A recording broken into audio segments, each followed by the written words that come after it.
Me Rindo are the chapters in the 100 Girlfriends who really love this series getting predictable. And to that, dear family, I would say that it's about 20 to 30% a yes and 70 to 80% a no. That, it's indeed unpredictable. But of course, there are some times of which you can see some predictability elements within it, right? So I just want to tap a bit into that. And I guess the basic or the most common example I can sort of give, right, is the simple way or the formula of introducing a girlfriend or debuting a girlfriend into this series, right?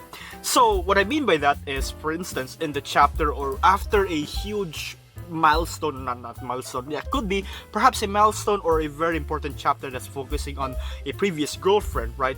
Right after that chapter, we are to expect that, okay, this is the next chapter is probably going to be the chapter where a new girlfriend will debut within the series, right? And when she does, they sort of flow that it passes by or that uses, right, is that we get to explore the personality of that girlfriend, right? We understand what's her gimmick, what she's all about, perhaps given a backstory here and there, or even a sneak peek to look at her, what her parents look like, right? Because that's also been sort of going on in the previous just want to put this a bit right, because in the previous chapters, right, earlier chapters of when girlfriends like Meme, Yamame and such were introduced, right, we didn't in their debut chapters, we didn't get to see a backstory to them, right?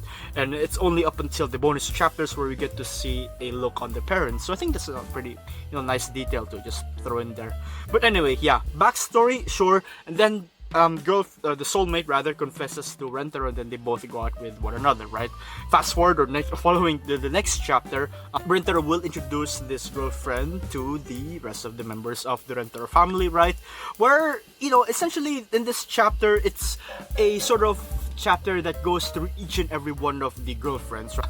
Or showcasing rather every girlfriend in the series to also ensure that we don't forget them, right? I hope so. I also hope you didn't forget their names, fam, right? Then after that they kiss and so on and so forth, right? There's also another case where there are what I call quote-unquote rehashed chapter concepts, right? So it's sort of like the Your Name chapter, quote-unquote, right, where it's a chapter where all of the girlfriends were body swapped with one another, right? As more girlfriends are introduced to the family, right, they would this very concept would be used again. The same thing would happen to the return to a baby type of chapter, right, where the girlfriends or this particular group of girlfriends would revert back to babies. That's what the chapter is all about. You'll also have chapters where, for example, yeah, the serious group is involved, right? This sort of entity or organization within the Hyakuno universe, right?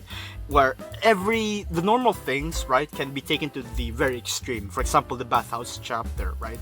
So on and so forth. Although that would be the case that there is a predictability element found within this, Nakamura Sensei would always find a way to insert and reform essentially, right, these chapters into something that is so flavorful. Nakamura Sensei would add flavor to these chapters, to these stories, depending as well on the very personality of the girlfriend, right? And even more so in unexpected ways. So let's try to go back again, right, to the examples that I've mentioned earlier, right? Even in the process, right, of introducing a new girlfriend into the Rentaro family, right?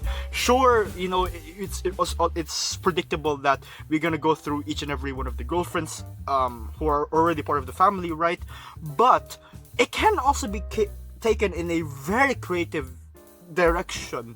The best example, certainly as of the moment, right, has to be with Uso-chan Senpai, where it's essentially a reverse, right? We get to see Uso-chan Senpai first, and then in the next chapter we get to see what her deal is all about. That was a very wild and very interesting, exciting chapter to read, and I really love it. The second example would be, even if all of the girlfriends have a short moment to introduce themselves, right, just a framework or whatnot, and even some conversation heads here and there at times, right, it's because, or what adds to the impact of just a simple introduction to the girlfriends is with the help of the theme of the personality of the new girlfriend, right? So to give an example, Ako's introduction, right? So when she was introduced to the family, the entire chapter revolved around setting up a sort of shopping district, right?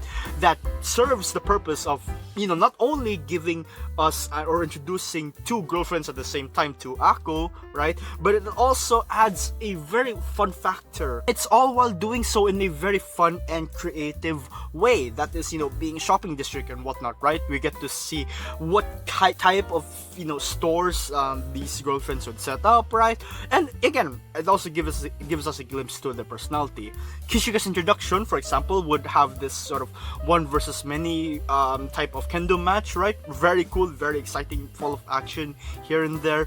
Momoha's introduction, where the entire family went pretend drinking. And then of course Saki Senpai's introduction, while although all of them wore these amazing Gakuran uniforms, right? If you just imagine them talking in regular clothing, right, then it would be this sort of the simple direction of introducing a girlfriend to other girlfriends, right? But the fact that they've all worn these outfits just makes it slightly better and more impactful. I should also probably explain what I meant by a regular way of introducing a new girlfriend to the Rindo family, right? So, examples that I've mentioned before, right? With Momoha, Kishika, Usa-chan Senpai, and with Saki, right? And even, Nadi as well, for example, right? Nadi, Yamame, right? They went to the garden and such, right? So girlfriends like these during their introductions, right, or when they were introduced to the rest of the Rindo family, had a very unique way of setting up the story or that chapter towards the personality of that girlfriend. For example, with Nadi, all of the entire family dressed up in whatever costume they want, which reflects Nadi's, freedom, right? Yamame, all of them dressed up as garden goddesses or sort of beautiful goddesses that came down from Olympus or whatnot, right? Which also reflects Yamame's kind-hearted soul and very Mother Nature-like persona, for example, right? So on and so forth. But with chapters such as when Uto, Eira, or Yaku was introduced to the Rindo family, their sort of introduction to them, right, or the entire chapter revolves around a lot of conversation-heavy, simply conversation-heavy topics or whatnot, right? Where essentially they just talk it out and discuss about what makes each of them unique, right? Even the conversations or interactions between between two girlfriends of the Rindo family, right? When they interact with one another, anything goes, right?